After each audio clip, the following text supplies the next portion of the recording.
All right, who the fuck did I marry? Part 2.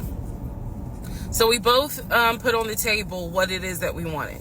We both had established we were dating for marriage. We were not dating just to date. We were not trying to be friends with benefits and none of that. So the dinner at Cheesecake Factory went really well. We laughed, we joked, we talked about people, which is kind of up my alley, my sense of humor. It was a good vibe. So at the end of the date, at the end of dinner, we sat in his car and he played this song for me by John Legend. I don't know the name of the song. By the time this video posts, I will put the name at the bottom. I can't remember the song. I just remember that John Legend was talking about, I think I met my wife tonight. And I thought it was a sign. So I was like, oh my God. So anyway, we ended up sitting in the car talking just about life and experiences until about midnight. So during this conversation, he again is telling me how it was, what it was like living in California, how he went out there, he went to San Diego State, he played football for San Diego State. He talked about how, life, he loved it out there, so he stayed. That's when he joined the company. And then he explained that he also did arena football, but only did it for about 2 or 3 years. He claims that while he was doing arena football, the team that he was on won a championship. But again, keep in mind, I don't know anything about arena football. So I was like, okay, I didn't know that they had championships. And he was like, he got a little offended, like, yeah, they got championships. And, he was on that team. So he talked to me about how he worked at Apple. He worked something in the IT area of Apple, but within the store. Again, it was one of those, it's like when I tell people I used to work at Amazon. I really wasn't paying much attention to it. Why? So we talked about all that. We talked deeply into what happened with the ex-wife. It's because I asked. He was not volunteering all this information. So in other words, I get very uncomfortable when men start talking about their ex a lot. That's not what happened. I was asking questions because I was really trying to figure out, okay, are you ready for a relationship, or are you still missing her? So we talked about that. We talked about my exes. That was a mistake I made because I talked about how I dated at one point in time somebody I worked with. That will come back later. And he seemed real cool about it. He was like, that was before me and blah, blah, blah. So the conversation was good. Midnight comes and I go home. Yes, I went home. We ended up talking. Mind you, our first date was March 7th.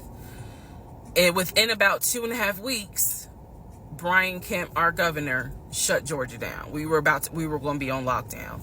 So during those 2.5 weeks, we talked every day. We went out again at Red Lobster. I remember Red Lobster. But everything was going great.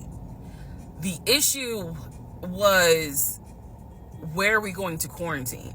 So the question was, are we going to quarantine at his place, which he had like a studio type of situation. Like, it clearly, where he was staying, I was like, it's like a studio apartment, but he kept telling me like, this is temporary because I'm looking for a house. Like, he showed me the email from a woman who worked at the company where she was out on maternity leave, but she was putting him in contact with a realtor to help him find a townhome or a single family house. So I was just like, okay, this is definitely temporary. Like, he's not trying to stay here long term. And she was apologizing in the email.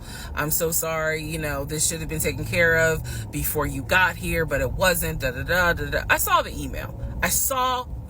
I read it. I read the email. So the decision was,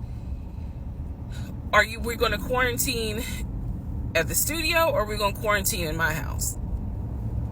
First mistake I made. Well, there's a lot, but this was a mistake I made. So ladies, caution moment. During one of our dates, because keep in mind, in those 2 weeks, we were seeing each other quite a bit.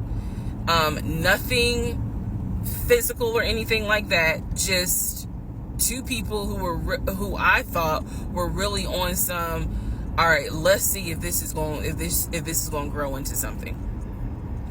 He came to my house.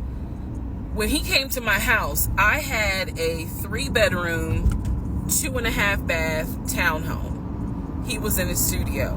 Now, I'm telling you guys all of this in order of how it happened. So some things I'm probably going to insert what I was thinking and the mistake I made. Can I turn this off? No. Okay, I still need that. And I say that to say that I did not realize inviting him to my home probably made his eyes go, oh shit, she's a keeper. She got this 3-bedroom, 2.5-bath townhouse, and I'm in like a little studio. Yeah, let me go ahead and pursue this. What I need to do to quarantine here. The decision was made, quarantine at my house. So the state went on lockdown. He came and stayed with me in my home, and for the most part, in the initial beginning, it was fine. It was fine. The reason why I hesitate is because I grew up in the church.